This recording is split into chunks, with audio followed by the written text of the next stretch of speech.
Rob, do you have do you have a light?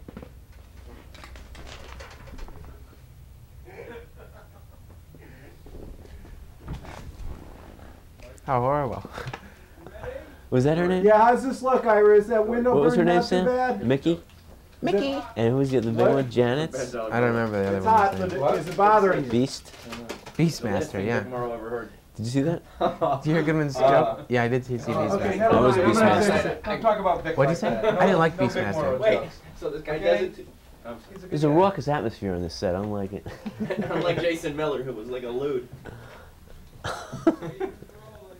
Tape is rolling. No, they're freaking out. Okay.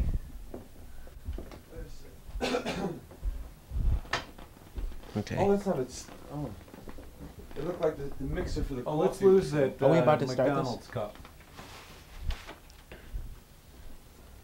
No, that's set. That's tape. You lose the cup. I can't deal. Tighten up his tires Sam. down here. When we made Evil Dead, I wanted to do something that.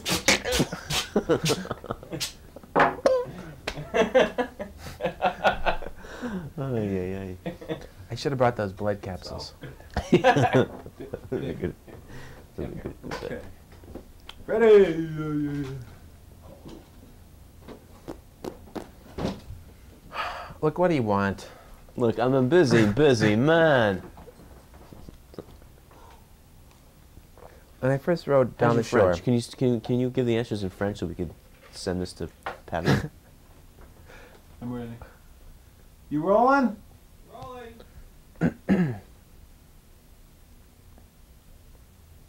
Ready? Action?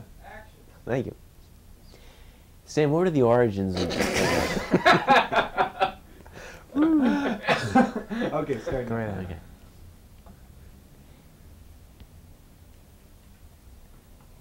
Sam, what were the origins of your... Sam, what were the origins of your low-budget horror movie, Evil Dead? What do you mean by low budget?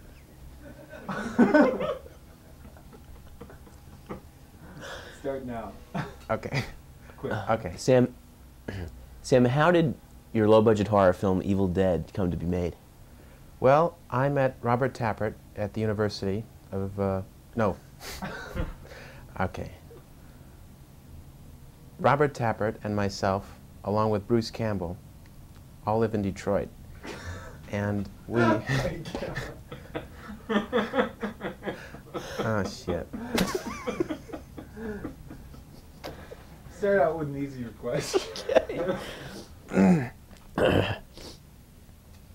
Sam, could you describe Evil Dead? Yes, it is a rock'em sock'em roller coaster ride of screaming horror. When you set out to make the film, at what point did you say, anything goes? Well, we never really said that. We wrote the screenplay, and then it was pretty intense. A lot of things in the screenplay, I mean, were very intense, and we just went about and filmed them, really. So that it was your intention from the beginning to make a brutal, savage horror film. Yes. No, not to make a brutal, savage horror film. We wanted to make Robert Tappert, the producer, and myself, and Bruce Campbell wanted to make a film that would definitely entertain the horror crowd. Because we had sat in on a lot of drive-in movies and a lot of cheap horror theaters in Detroit during shows, and sometimes, most of the time, we would watch films and they didn't deliver enough. That's what we felt. So we wanted to make one that would really knock them with a punch. There are a lot of filmmakers that work out of the New York, LA mainstream, the regional filmmakers like Romero in Pittsburgh. Renaissance Pictures, your production company, is working out of Detroit. What are the advantages of regional filmmaking? Well, for us in Detroit, it was certainly possible. I don't know, I can't say easier because it's the only place I've done it, but it was possible for us to raise money out of the city. And possibly it is an advantage to live there because when we went to people knocking on doors and showing them a short version of the film we intended to make for money, they were still struck by the novelty of the thing, not having lived in a film production town. So it could have been a great advantage, the fact that we were asking for this money in a place that they don't make films. We were able to get it, certainly. So I think that living in Detroit had a lot to do with it because of that, and therefore and how. But also, the unions in Detroit aren't quite as far as I know. I've only made it one non-union picture, but they aren't as intense or powerful, and they won't slash your tires, or they won't do any horrible things or make you act or have men on your sets, because it's just not that strongly organized. So as an independent, it's easier to sneak through their net to make a picture.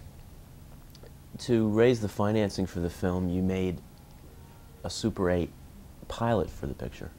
Right. Before we made Evil Dead, we made a Super 8 pilot called Take it from the top. Okay. Before we made Evil Dead. Before we made Evil Dead, we made a Super 8 pilot of the film we intended to make, and that was called Within the Woods. And what I did was took the screenplay for Evil Dead, took a number of the elements from it, and wrote a very short story. We filmed it, and it ran about 30 minutes, and it could we used it to show the investors exactly what kind of film they'd be buying into, because we had no track record, and they needed some sort of tangible proof that we could in fact make a movie of professional quality. Yeah, how old were you when you directed the film? I was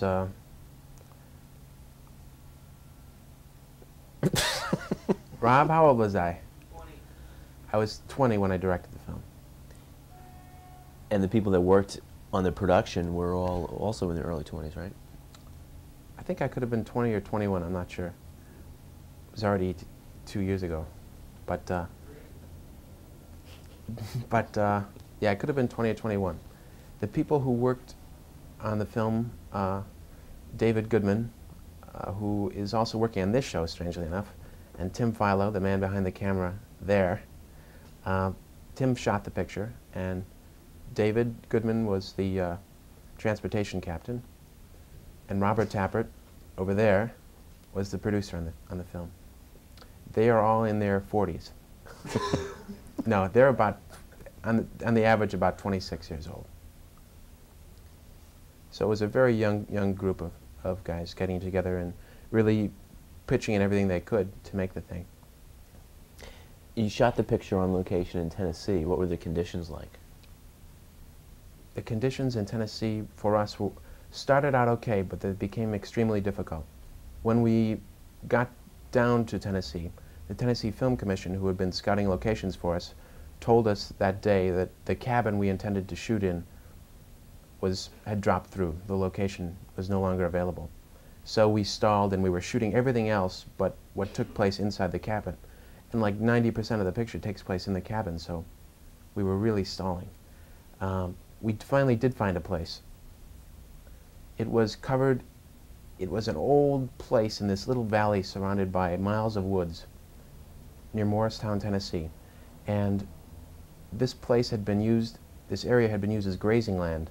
In fact, these cows and cattle had knocked down the door of this place, and there was about 6 inches of cow dung, and we had the cameraman and the production assistants and everyone was just shoveling out cow dung for a week, and we ripped out walls, tore out the ceiling, made a studio out of the place, and it worked out very well finally, that locale.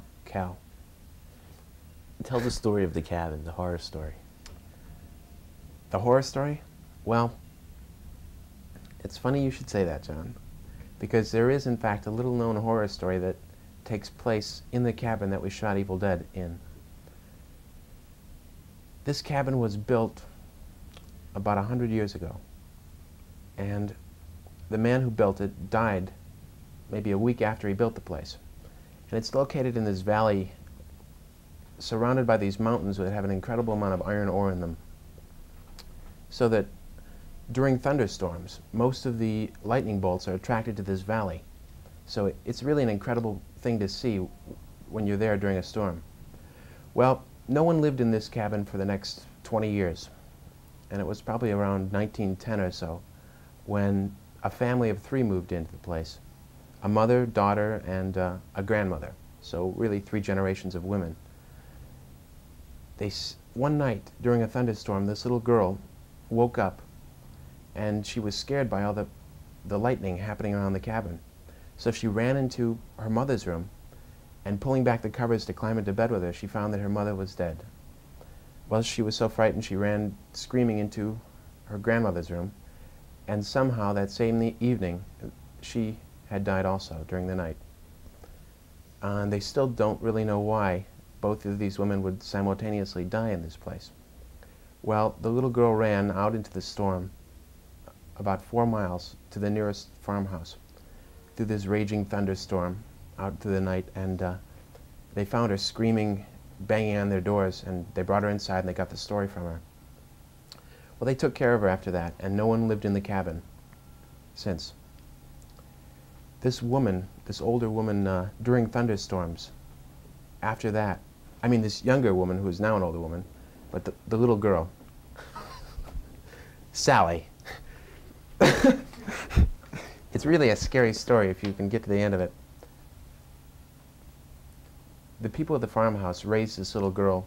She had never been the same since, and during thunderstorms, she would oftentimes wander off from this cabin, and they would find her wandering around in the woods. And sometimes, well, here's where we come into the story. The Tennessee Film Commission said, yes, we've got this one cabin that's the cows have knocked down, it's full of dung, but you can use it. But it's haunted. And we said, well, that sounds fun. So we went there. As we were shooting, the fella from this farm came by, and he told us the story of exactly what happened and how his folks had taken in this little girl who is now a very old woman, and that because there had been this thunderstorm the night before, he was looking for this woman because it's possible she had returned to this cabin. And as far as we know, they never found the woman while we were down there shooting, and she could still be roaming those woods around Morristown, Tennessee. The strangest part of the story is that a week after we left the cabin in Tennessee, as reported by the Tennessee Film Commission, a bolt of lightning hit the cabin and it burned to the ground. In Evil Dead, you achieved a